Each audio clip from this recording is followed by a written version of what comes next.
Sehr gut. So, hallo zusammen. Im Namen der European League of Football und des FC Schalke 04 begrüße ich Sie ganz herzlich hier bei unserer Pressekonferenz. Mit mir hier vorne sitzen einmal Matthias Tillmann, der Vorstandsvorsitzende des FC Schalke 04, Jacko Karajca, Geschäftsführer der European League of Football und Patrick Esume, der Commissioner der ELF. Und natürlich haben wir uns heute aus einem ganz bestimmten Grund hier zusammen versammelt, denn hier in der Veltins-Arena wird am 22. September ein ganz besonderes Football-Highlight stattfinden.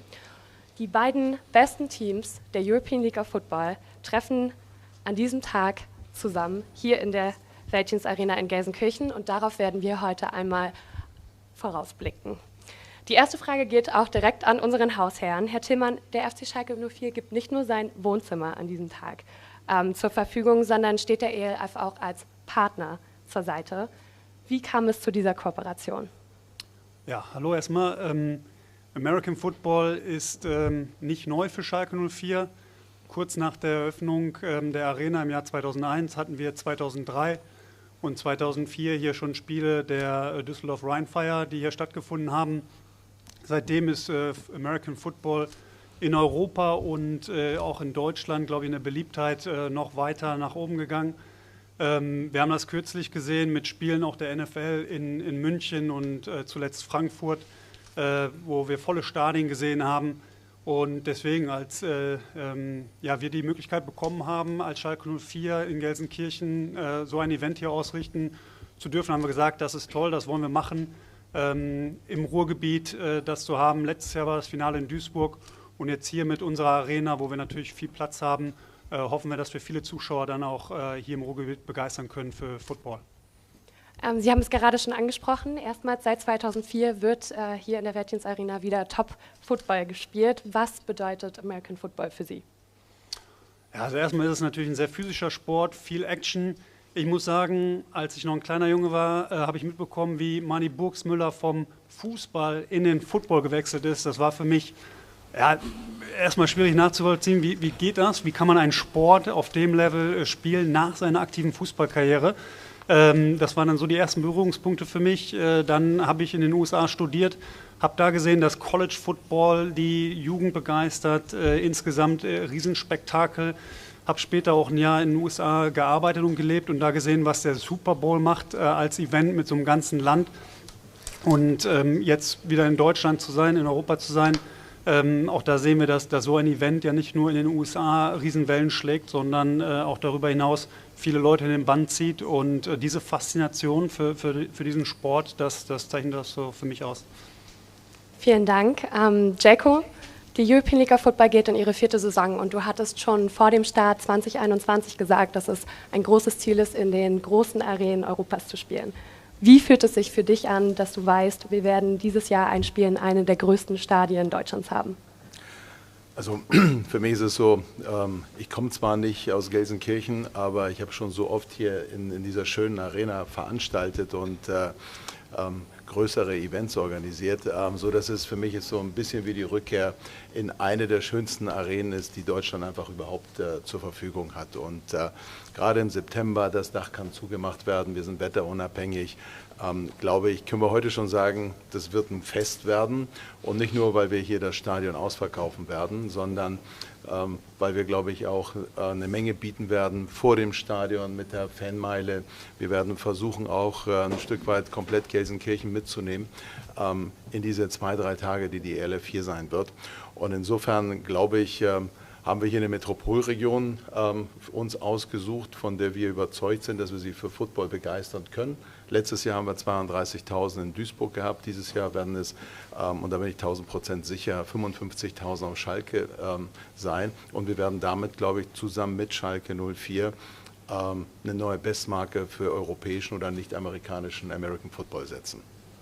Mit dem International Game in Kroatien und insgesamt 17 Franchises aus mittlerweile 9 Nationen bietet die ELF vor allen Dingen auch in dieser Saison noch mehr europäischen Football. Vielleicht kannst du uns noch mal kurz was zur Entwicklung der Liga erklären. Als wir losgelegt haben, jetzt vor 3 Jahren, man glaubt das irgendwie kaum, dass es schon 3 Jahre her ist, dass wir gestartet sind. Auf der anderen Seite, dass es erst 3 Jahre her ist, dass wir gestartet sind. Wir sind mit 8 Teams gestartet aus 3 Ländern und sind jetzt peu à peu gewachsen. Und diese Saison sind wir mit 17 Teams aus 9 europäischen Ländern unterwegs. Also wir sind tatsächlich in Europa angekommen und wollen diesen Weg auch fortsetzen. Wir haben immer gesagt, das Ziel, das wir haben, sind 24 Teams aus 15 europäischen Ländern, die wir zusammenbringen wollen. Und das wird noch 2, 3 Jahre dauern. Und wie soll ich sagen, jeder Milestone, den wir erreichen, und dazu gehört auch dieses Championship Game hier in Gelsenkirchen, trägt natürlich dazu bei, dass es größer wird, dass es breiter wird. In der ersten Saison hatten wir 70.000 Zuschauer, in der zweiten Saison war es eine Viertelmillion, letztes Jahr war es fast eine halbe Million Menschen, die in die Stadien gekommen sind, und dieses Jahr peilen wir eine Dreiviertelmillion an.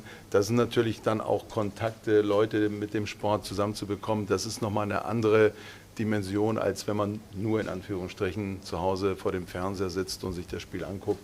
Und insofern hoffen wir natürlich, dass wir hier auch auf Schalke während des Finals schlicht und ergreifend viele, viele Menschen zusammenbekommen, die sich das Spiel angucken. Aber in Duisburg haben wir es gesehen, die auch ein bisschen teilhaben an der Party, an dem Socializing, an dem Familienevent, dass man zusammenkommt und einfach Spaß hat.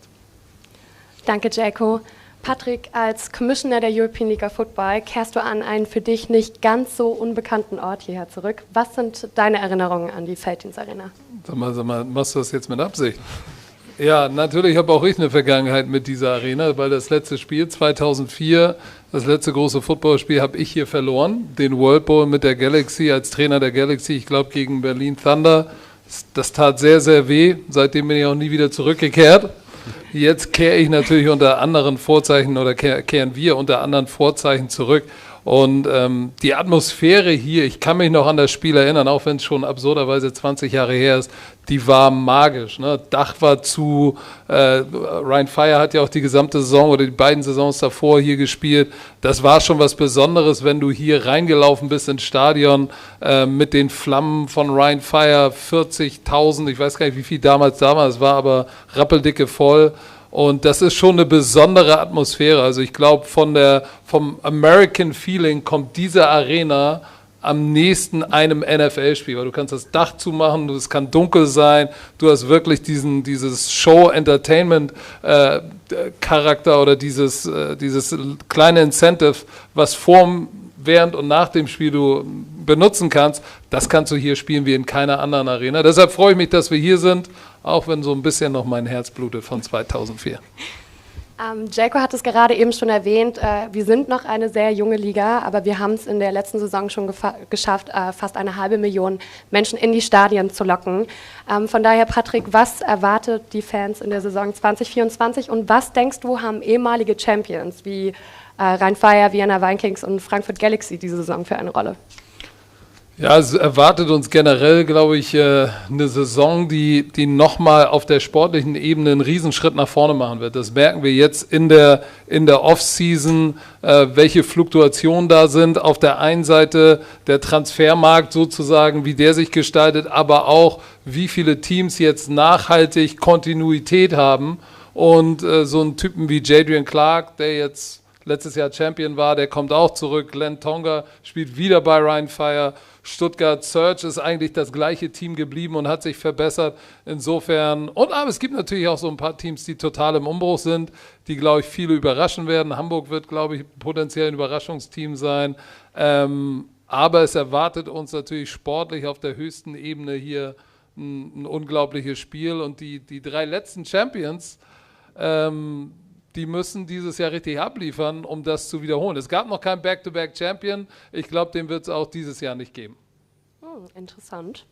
Auf jeden Fall abschließende Frage von mir. Jacko, schon Anfang Februar konnten über 20.000 Tickets für dieses Endspiel abgesetzt werden.